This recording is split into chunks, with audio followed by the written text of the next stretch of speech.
ஒரு பக்கா ரைட்டிங்கோட ப்ராப்பரா எக்ஸிக்யூட் பண்ணா என்ன நடக்குமோ அதுதான் இந்த சீரீஸ்ல நடந்திருக்கு. சும்மா ஏனோ தானோன்னு பார்க்க ஆரம்பிச்ச சீரீஸ் ஒவ்வொரு எபிசோட் முடிய என்னடா பண்ணி வச்சிருக்கீங்கன்னு கேக்குற மாதிரி ஒரு வேலைப்பாடு. இந்த வருஷம் இறங்குனதுலே இதுதான் பெஸ்ட்னு சொல்லலாம். டெரின்னு சபிக்கப்பட்ட ஒரு நகரத்துல அடிக்கடி குழந்தைகள் எல்லாம் காணாம போயிட்டு இருக்காங்க. அதுக்கு என்ன காரணமா இருக்கலாம்னு தெரியாம எல்லாரும் குழம்பி போய் இருக்கும்போது ஒரு நாள் தி பிளாக் ஸ்பாட் அப்படிங்கிற கருப்பின ராணுவ கூட தீ வச்சு கொளுத்தப்படுது. இதுல இருந்து தப்பிக்க முடியாம நூத்துக்கணக்கான மக்கள் அலறி அடிச்சு துடிச்சிட்டு இருக்காங்க.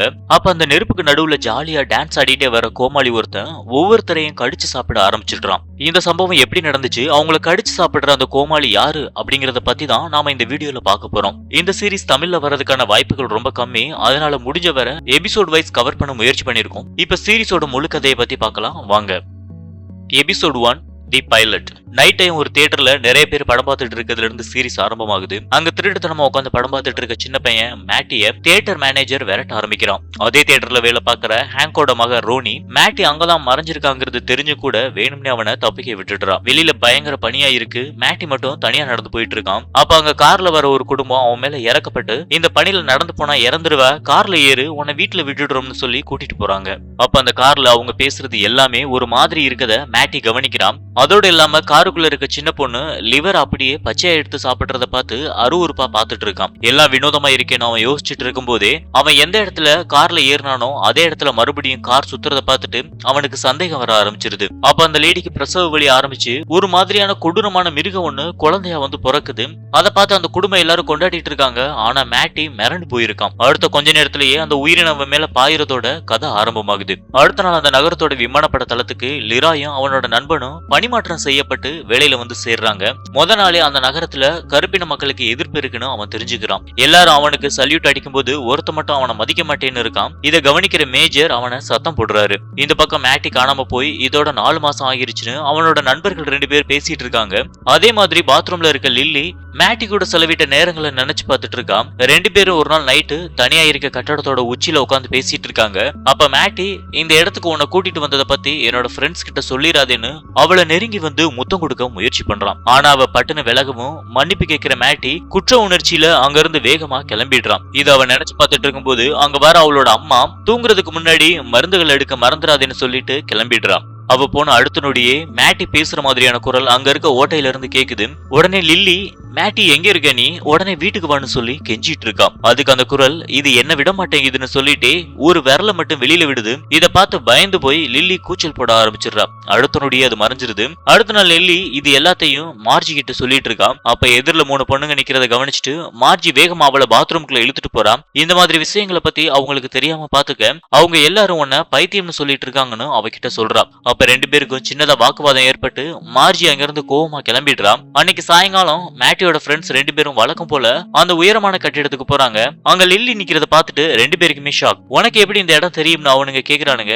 அதுக்கு அவ விளக்கம் கொடுத்துட்டு மேட்டி அவகிட்ட பேச முயற்சிக்கிறத பத்தியும் சொல்றான். அதுல ஒருத்தன் நம்ப மாட்டேன்னு கிண்டல் பண்றான், இன்னொருத்தன் நம்புறேன்னு சொல்றான். ஆனா 2 பேருமே பேசுறது பிடிக்காம அவ அங்க இருந்து கோவிச்சுட்டு கிளம்பிடுறான். இந்த பக்கம் லிராய ஆபீஸ்க்கு வர சொல்ற மேஜர் அவனோட விமான ஓட்டுற திறமையை பத்தி ரொம்ப ஆச்சரியமா பேசிட்டு இருக்காரு.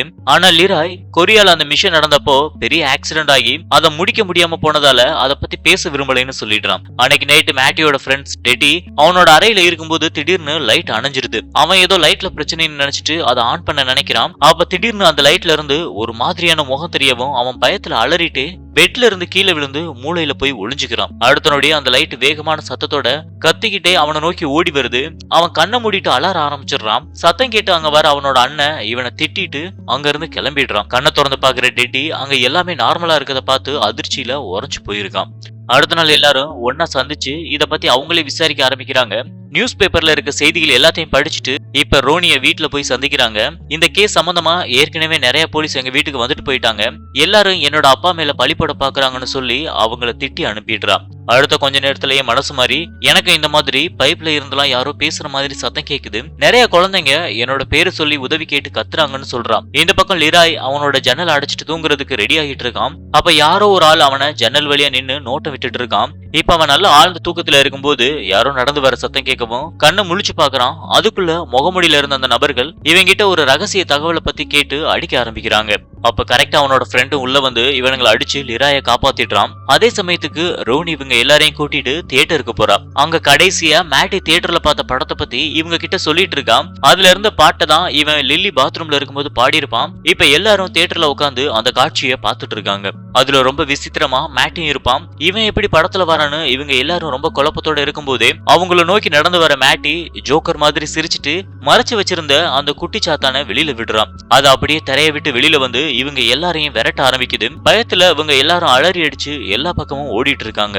அது ஒவ்வொரு ஆளையும் வேட்டையாட ஆரம்பிக்குது. எந்த பக்கம் பார்த்தாலும் ரத்தமா கிடக்கு. டெட்டியோட தங்கச்சி மட்டும் பயத்துல ஒரு இடத்துல மறைஞ்சு நிக்கிறான். அவளை சைலண்டா கூப்பிட்டு லில்லி கைய பிடிச்சி இழுக்க பார்க்கும்போது பட்டுன்னு அந்த சின்ன பொண்ணையும் கடிச்சு தூக்கிட்டு போயிடுது. ஏதோ உள்ள இருந்த அலறல் சத்தம் கேட்கவும் ஆபரேட்டர் ரூம்ல இருந்த ரோனி வேகமா ஓடி போய் லில்லியை காப்பாத்தி வெளியில கூட்டிட்டு வந்துடுறான். உள்ள என்ன நடந்துச்சு, அவங்க எல்லாரும் எங்கன்னு ரோனி கேட்டுட்டு இருக்கா. அப்ப லில்லி அந்த சின்ன பொண்ணோட கை மட்டும் துண்டா கையில இருக்கதை காட்டிட்டு அலற ஆரம்பிக்கிறான். இத்தோட இந்த எபிசோட் முடியுது.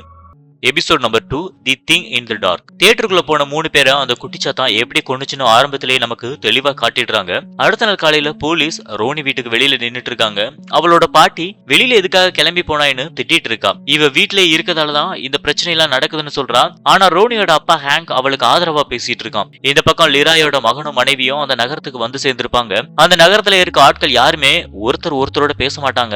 எல்லாருமே ஒரு மாதிரி இருக்காங்கிறத வந்த முத நாளே புரிஞ்சுக்கிறா. ரொம்ப நாளைக்கு அப்புறம் மறுபடியும் ரோனி ஸ்கூலுக்கு போறா. அங்க இருக்க எல்லாருமே அவளை ஒரு மாதிரி பாத்துட்டு இருக்காங்க. லிராயோட பையன் வில்லும் அன்னைக்குதான் முதல்ல அந்த ஸ்கூல்ல சேர்றான். முத நாளே அவன் உட்கார வேண்டிய சேரை தள்ளிவிட்டு எல்லாரும் அவனை கிண்டல் பண்ணி சிரிக்கிறாங்க. லிராய அலுவலகத்துக்கு வர சொல்ற ராணுவ அதிகாரி ஒருத்தன் அவனை நைட்ல தாக்க முயற்சி பண்ணதுல ஒருத்தனை கைது பண்ணிட்டோம்னு சொல்றான். முத நாள் வேலையில சேரும்போது அவனுக்கு வணக்கம் சொல்லாத அதே ஆள் தான் இந்த சம்பவத்தை பண்ணிருக்கான்னு மத்த 2 பேரை தேடிட்டு இருக்கோம்னு சொல்றான். ஆனா லிராய்க்கு அந்த கைதுல சந்தேகம் வருது. அதே நேரத்துக்கு அவனோட மனைவி சார்லட் பொருட்கள் வாங்குறதுக்காக கடைக்கு போறான். அங்க ஒரு சின்ன பையனை நிறைய பேர் சேர்ந்து தாக்கிட்டு இருக்காங்க. அதை எல்லாருமே பார்க்காத மாதிரி கடந்து போயிட்டு இருக்காங்க. சார்லட் வேகமா ஓடி போய் அந்த சின்ன பையனை காப்பாத்துறா. அதுக்கு அந்த பசங்க இவளை முறைச்சு பார்த்துட்டு அவனை மறுபடியும் விரட்டி ஓட ஆரம்பிக்கிறாங்க. இப்ப நைட் ஆகிருது. ரோனி தூங்கிட்டு இருக்கும்போது திடீர்னு இதயம் துடிக்கிற சத்தம் ரொம்ப அதிகமா கேக்குது. அடுத்த நொடியே அவளோட பெட்ஷீட் இறுக்கமா மூடிக்கிட்டு உள்ள தண்ணி நிறைஞ்சு அவளை மூழ்கடிக்க பாக்குது. ரொம்ப நேரம் போராட்டத்துக்கு அப்புறம் ஏதோ கற்பப்பையில இருந்து வெளியில வந்த மாதிரி தொப்புள் கொடியோட வெளியில வந்து விழுகிறா. அப்ப கட்டில இருக்க அவளோட அம்மா மாதிரியான உருவம் நீ என்ன கொன்ன மாதிரியே உன்னோட அப்பாவையும் கொல்ல போறான்னு சொல்லிட்டு அவளை புடிச்சு இழுக்க ஆரம்பிக்குது. உடனே இவ வேகமா அந்த தொப்புள் கொடிய கடிச்சு துண்டாக்கிட்டு கூச்சல் போட ஆரம்பிச்சிடுறா. அப்ப கரெக்டா அவளோட அப்பா உள்ள வந்து மகளை கட்டி பிடிச்சுக்கிறான். இந்த பக்கம் அந்த நகரத்தோட போலீஸ் அதிகாரி கிளின் பார்ல உட்காந்து சரக்கடிச்சிட்டு இருக்கான். அப்ப அங்க வர 2 அரசியல்வாதி ரோனியோட அப்பா ஹேங் தான் இந்த குழந்தைங்க இறந்ததுக்கு காரணமா இருப்பான். அவனை உடனே கைது பண்ணு, அப்படி இல்லைன்னா அடுத்து நான் பதவிக்கு வரும்போது உனக்கு ஆபத்தா இருக்கும்னு மிரட்டுறாங்க. அதே இடத்துல கருப்பினத்தை சேர்ந்த 3 ராணுவ வீரர்கள் சரக்கடிச்சிட்டு இருக்காங்க. கிளின்ட்ட பார்த்ததும் அவங்க உடனே அங்க இருந்து கிளம்பிடுறாங்க. இப்ப ராணுவ தளத்துக்கிட்ட 3 பேரும் குடிச்சிருக்கதால தடுத்து நிறுத்துறாங்க. அதுல ஹெல்ட்ரான்னு ஒருத்த மட்டும் அவனுக்கு இருக்க ரகசிய அதிகாரத்தை பயன்படுத்தி ஈஸியா எல்லாரையும் உள்ள கூட்டிட்டு போயிடுறான். உனக்கு மட்டும் எப்படி இவ்வளவு பவர் கிடைச்சிருக்குன்னு அவனோட ஃப்ரெண்ட்ஸ் 2 பேரும் ஆச்சரியமா கேட்டுட்டு நடந்து போயிட்டு இருக்காங்க. இப்ப காட்டு பகுதிக்கு நடுவுல நிறைய ராணுவ வீரர்கள் குழி தோண்டிட்டு இருக்கதை காட்டுறாங்க. தூரத்துல இருந்து அந்த நகரத்தோட பூர்வக்குடி மக்கள் அதை கவனிச்சிட்டு இருக்காங்க. இப்ப ஹெல்ட்ரோனை சந்திக்கிற ஆபீசர் உனக்கு ஏதோ பவர் இருக்கு, அதை வச்சு இதை ஈஸியா கண்டுபிடிச்சிடலாம்னு சொன்னாங்க. ஆனா இந்த வேலை நடந்துட்டே தான் இருக்கு.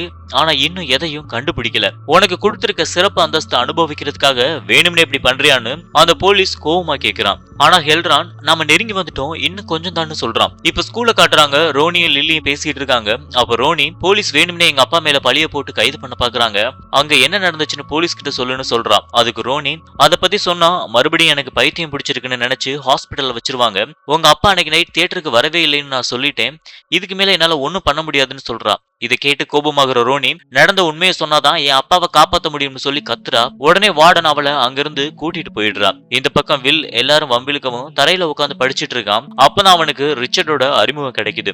அறிமுகத்திலேயே 2 பேரும் ஃப்ரெண்ட்ஸ் ஆகிடுறாங்க. அப்ப 2 பசங்க கெமிக்கல்ல செஞ்சு வெடிகுண்ட போட்டுட்டு அங்கிருந்து ஓட்டம் பிடிச்சிடுறாங்க. அப்ப கரெக்டா அங்க வர டீச்சர் வில் தான் இதுக்கு காரணமா இருப்பான்னு அவனையும் ஒரு ரூமுக்குள்ள போட்டு அடைச்சு வச்சிடுறாங்க. அதே ரூம்ல இருக்க ரோனிக்கும் இவனுக்கும் இப்ப பழக்கம் ஆயிடுது. அவங்க பேசிட்டு இருக்கும்போது லில்லிய போலீஸ் ஸ்கூல்ல இருந்து கூட்டிட்டு போறாங்க. அவகிட்ட மறுபடியும் விசாரிக்கிற போலீஸ் வேணும்னே அவளை குழப்பி ஹேங் தான் இதுக்கு காரணம்னு சொல்ல வச்சு அன்னைக்கு நைட்டே அவனை கைது பண்ணிடுறாங்க. ரொம்ப நேரம் அழுகுற ரோனி கோவமா லில்லியோட வீட்டுக்கு கிளம்பி போய் அவளை சத்தம் போடுறான். அடுத்த நாள் காலையில லிராய் அவனை தாக்கின சம்பவத்துல கைது செய்யப்பட்டிருக்க மாஸ்டர் போய் ஜெயில சந்திக்கிறான். வேணும்னே அவனை கோவப்படுத்தி துப்பாக்கியை எடுத்து சுட வைக்க முயற்சி பண்றான். அவன் துப்பாக்கி எடுக்கிற விதத்தை வச்சே கொல்ல வந்தவன் இவன் இல்லைங்கிறது லிராய்க்கு தெரிய வந்துருது. உடனே உயர் அதிகாரியை பார்த்து அவன் குற்றவாளி இல்ல, வெளியில விடுங்கன்னு சொல்றான். அப்ப அவங்க கிட்ட மன்னிப்பு கேட்கிற அந்த அதிகாரி, நான் உனக்கு வச்ச சோதனையில ஜெயிச்சிட்டேன், வேணும்னே உன்னை சோதிக்கிறதுக்காக தான் இதை பண்ணுன்னு சொல்றான். இந்த பக்கம் லில்லி பொருட்கள் வாங்குறதுக்காக ஒரு கடைக்கு போறான். அங்க மறுபடியும் ஒரு மாதிரியான சம்பவம் நடக்குது. கொஞ்ச நேரத்துக்கு எல்லாரும் அவளையே ஒரு மாதிரி பார்த்துட்டு இருக்காங்க. அப்ப 4 சுவருக்கு நடுவுல மாட்டிக்கிட்டு இறந்து போன அப்பா முக மாதிரி ஒரு பாட்டில தெரியவும் அவ உடனே அங்க இருக்க ஊர்கா பாட்டில எடுத்து கீழே போட்டுடுறா. அதே நேரத்துக்கு லிராய ராணுவ ரகசிய சோதனை நடக்கிற இடத்துக்கு அந்த அதிகாரி ஷா கூட்டிட்டு போறான். ரஷ்யாவை எதிர்கொள்றதுக்காக நாங்க ஒரு பெரிய ஆயுதத்தை தேடிட்டு இருக்கோம். ரொம்ப வருஷங்களுக்கு முன்னாடி அது இந்த நகரத்துக்கு கீழே புதைக்கப்பட்டிருக்கு. ஒரு மனுஷனை நிக்கிற இடத்துல வச்சு கொல்ற சக்தி அதுக்கு இருக்குன்னு சொல்றான். அது எதுவும் மெஷினானு லிராய் கேக்குறான். அதை பத்தி எதுவுமே சரியா எங்களுக்கு தெரியாது, ஆனா அது இங்கதான் எங்கேயோ இருக்குன்னு மட்டும் எங்களுக்கு தெரியும்னு ஷா பதில் கொடுக்கறான். அப்போ ஒரு உயரதிகாரி அங்க வந்து குழி தோண்டிட்டு இருக்க இடத்துல ஏதோ கிடைச்சிருக்குன்னு சொல்றான். உடனே எல்லாரும் அவசரமா அங்க இருந்து கிளம்பி போறாங்க. அங்க போனா பூமிக்கு அடியில இருந்து கார் ஒண்ண வெளியில தூக்குறாங்க. அதுல நிறைய பேர் இறந்தபடியே இருக்காங்க. நான் தான் அப்பவே சொன்னேன்னு ஹெல்ரான் சொல்றான். இதோட இந்த எபிசோட் முடியுது.